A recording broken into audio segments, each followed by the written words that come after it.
Souvenez-vous de nous.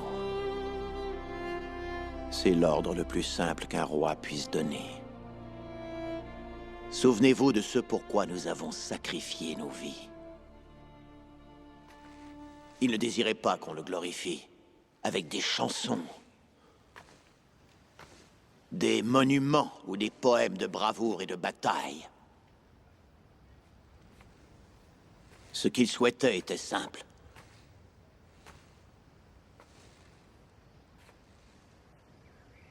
Souvenez-vous des 300. C'est ce qu'il m'a dit. C'était là son vœu. Pour les siècles à venir, puisse chaque âme traversant ce champ de bataille entendre des pierres anciennes s'élever nos murmures en une seule voix.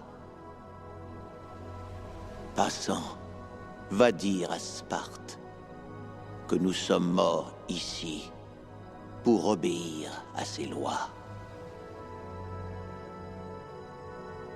Ainsi est mort mon roi. Ainsi sont morts mes frères. Voici bientôt 1 an.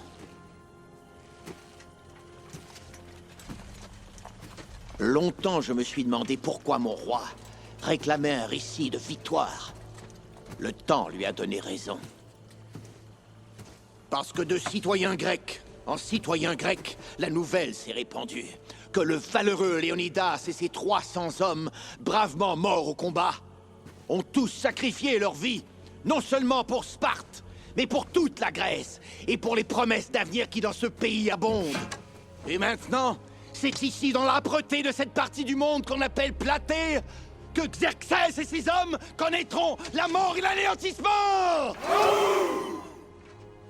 Ils sont là, ces barbares que la terreur affole. Le cœur étranglé par l'effarement et la crainte.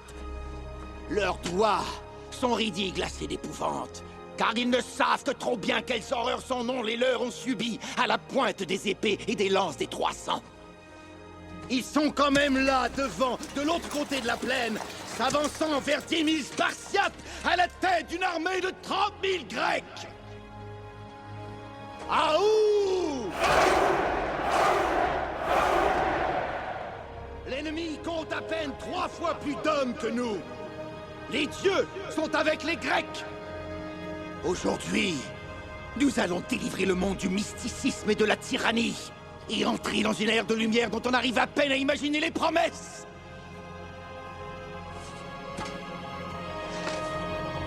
Gloire à la mémoire du roi Léonidas et de ses braves et courageux 300!